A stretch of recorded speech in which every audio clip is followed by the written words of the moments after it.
Assalamualaikum teman-teman. Semoga kalian semua dalam keadaan sehat dan baik-baik saja. Sebelum video ini dimulai, jangan lupa like video ini, share, dan subscribe channel ini. Please, welcome to another video. Pagi-pagi sekali, Yuta dan Mio masih tertidur dengan nyenyak di rumah mereka. Cuaca di luar juga sangat bagus. Angin bertiup dengan lembut dan sinar matahari masuk melalui jendela. Tiba-tiba Mio terbangun. Mio bangkit dari tempat tidur, lalu berjalan menuju jendela. Saat melihat cuaca yang indah di luar, Mio langsung merasa senang. Mio memanggil Yuta. Yuta, bangun, sudah pagi. Tetapi Yuta masih tertidur lelap. Mio kembali berkata, Yuta, bangun. Hari aku tidak mau hanya duduk di rumah. Yuta membuka matanya dan berkata, ada apa? Kenapa membangunkanku pagi-pagi sekali? Mio tersenyum, lalu berkata, lihat cuacanya bagus sekali. Bagaimana kalau hari kita pergi jalan-jalan? Yuta langsung bangun dari tempat tidur dan berkata, wah, itu ide yang bagus. Mereka berdua segera bersiap-siap ke pintu rumah,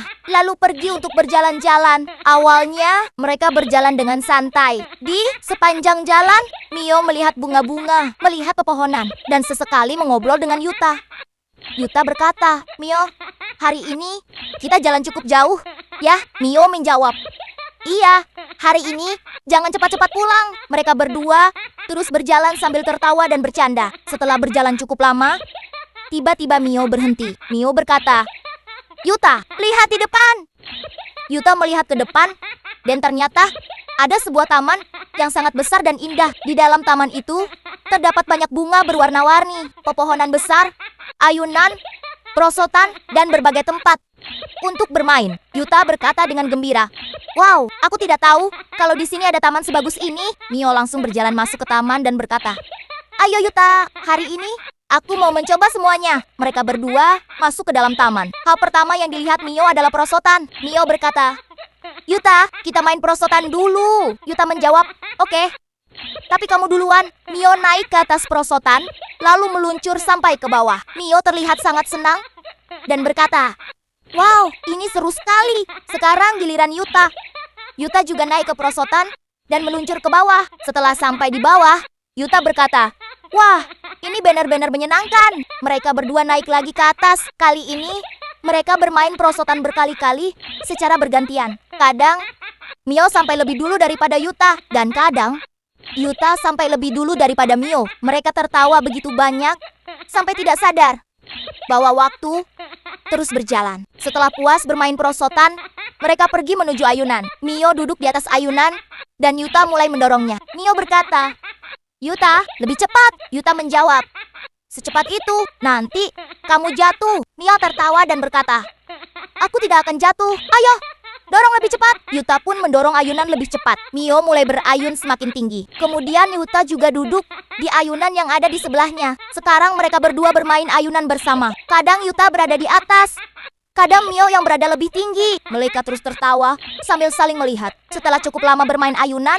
mereka berjalan lebih jauh ke dalam taman. Di sana, mereka melihat tempat bermain lainnya. Yuta berkata, Mio, ayo kita ke sana juga. Mereka pergi ke tempat tersebut dan mulai memainkan berbagai permainan. Kadang mereka berlomba, kadang mereka mencoba bersembunyi, dan kadang mereka berlari mengejar satu sama lain di dalam taman. Setelah bermain cukup lama, mereka akhirnya kelelahan. Mio duduk di sebuah bangku dan berkata, Yuta, aku lapar sekali. Yuta tertawa dan berkata, aku juga. Mereka duduk sebentar untuk beristirahat. Setelah itu, mereka kembali berjalan-jalan di sekitar taman. Tanpa terasa, matahari mulai turun dan hari mulai sore. Mio melihat ke langit dan berkata, Yuta, sepertinya sudah sore. Yuta melihat jamnya dan berkata, benar juga, kita sudah terlalu lama di sini. Sekarang kita harus pulang. Mereka berdua keluar dari taman dan mulai berjalan menuju rumah. Di tengah perjalanan, Yuta tiba-tiba berkata kepada Mio, Mio, bagaimana kalau kita berlomba? Kita lihat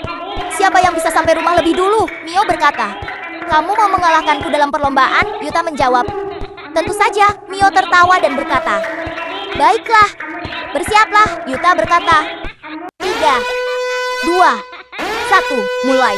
Mereka berdua langsung berlari dengan cepat. Pada awalnya Mio berhasil berada di depan. Yuta berkata, wah, cepat sekali kamu. Mio tertawa dan berkata, sudah kubilang, hari ini aku yang akan menang. Tetapi beberapa saat kemudian, Yuta mempercepat larinya dan mulai mendekati Mio. Sekarang kadang Yuta berada di depan, dan kadang Mio kembali menyusul. Mereka berdua terus berlari secepat mungkin menuju rumah. Akhirnya, Yuta berhasil sampai di depan rumah lebih dulu. Yuta berkata dengan gembira, "Aku menang." Mio akhirnya sampai sambil kelelahan dan berkata, "Baiklah, hari ini kamu menang. Tapi lain kali, aku tidak akan membiarkanmu menang." Mereka berdua masuk ke dalam rumah. Setelah berjalan, bermain, dan berlari sepanjang hari, mereka benar-benar sangat lelah. Mereka mengganti pakaian, berbaring di tempat tidur, dan tidak lama kemudian, keduanya tertidur. Malam semakin larut. Saat sedang tidur, Mio membalikkan tubuhnya dan mendekat ke Yuta. Kemudian, dalam keadaan masih tertidur, Mio memeluk Yuta.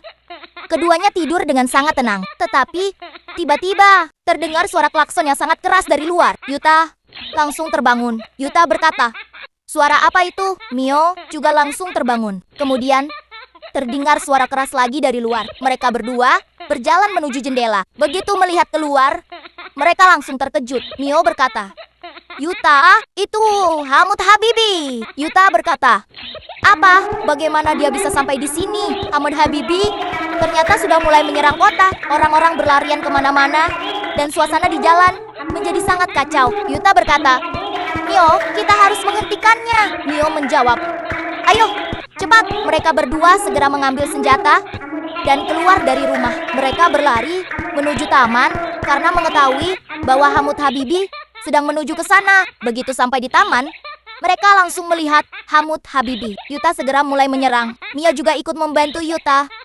Hamut Habibi mencoba menyerang mereka berdua, tetapi Yuta dan Mio tidak mundur. Yuta menyerang dari satu sisi, sementara Mio menyerang dari sisi lainnya. Pertarungan sengit pun terjadi. Setelah bertarung cukup lama, akhirnya mereka berdua berhasil mengusir Hamut Habibi dari taman. Mio berkata dengan gembira, "Kita berhasil mengusirnya." Yuta berkata, "Iya, sepertinya sekarang dia tidak akan kembali lagi." Tetapi saat mereka baru saja merasa lega, tiba-tiba terdengar suara keributan lagi. Yuta berkata, "Tunggu, suara itu dari mana?" Mereka melihat ke arah jalan. Ternyata Hamut Habibi kembali menyerang di jalan. Mio berkata, "Dia kembali lagi." Mereka berdua langsung berlari menuju jalan. Begitu sampai di sana, pertarungan kembali dimulai. Yuta terus menyerang, sementara Mio juga membantu melawan Hamut Habibi. Hamut Habibi melawan dengan sekuat tenaga, tetapi Yuta dan Mio juga tidak mau menyerah. Setelah pertarungan yang cukup lama, akhirnya Hamut Habibi kembali melarikan diri. Mio berkata dengan gembira, "Kita menang lagi." Yuta tertawa dan berkata, "Sepertinya hari ini kita tidak akan mendapat kesempatan untuk beristirahat." Mereka berdua sudah sangat lelah, tetapi mereka tetap merasa senang dan mulai menari di sana. Beberapa saat kemudian Yuta berkata, "Ayo, sekarang kita pulang." Tetapi ketika mereka baru saja hendak pergi, tiba-tiba terdengar suara keributan lagi dari kejauhan. Mio berkata, "Tidak, sekarang apalagi?" Mereka berdua menoleh ke belakang. Ternyata Hamut Habibi kembali menyerang. Kali ini di sebuah gang. Yuta berkata, dia benar-benar tidak mau menyerah. Mio berkata, "Kalau begitu, kita harus memberinya pelajaran untuk terakhir kalinya." Mereka berdua langsung menuju ke gang tersebut. Hamut Habibi kembali menyerang mereka, tetapi Yuta dan Mio melawannya dengan sekuat tenaga. Pertarungan sengit kembali terjadi. Kadang Yuta menyerang dari depan, dan kadang Mio menyerang dari sisi lainnya. Akhirnya mereka berdua melakukan serangan terakhir secara bersamaan. Hamut Habibi akhirnya kalah dan berhasil dikalahkan. Untuk beberapa saat, suasana menjadi sangat tenang. Yuta melihat Mio dan berkata, "Sekarang benar-benar sudah selesai." Mio tertawa dan berkata, "Iya, sekarang tidak ada lagi yang akan mengganggu kita." Mereka berdua akhirnya bisa bernapas lega. Kemudian Yuta berkata, "Setelah bertarung sebanyak ini, kita harus melakukan satu tarian terakhir." Mio menjawab, "Tentu saja." Mereka berdua pun mulai menari dengan gembira di tengah gang. Hari ini, Yuta dan Mio sudah berjalan-jalan di pagi hari, bersenang-senang di taman, bermain perosotan, bermain ayunan, berlomba sampai rumah. Dan yang paling penting, mereka berhasil menggagalkan 3 serangan Hamut Habibi. Akhirnya, Yuta dan Mio pulang ke rumah.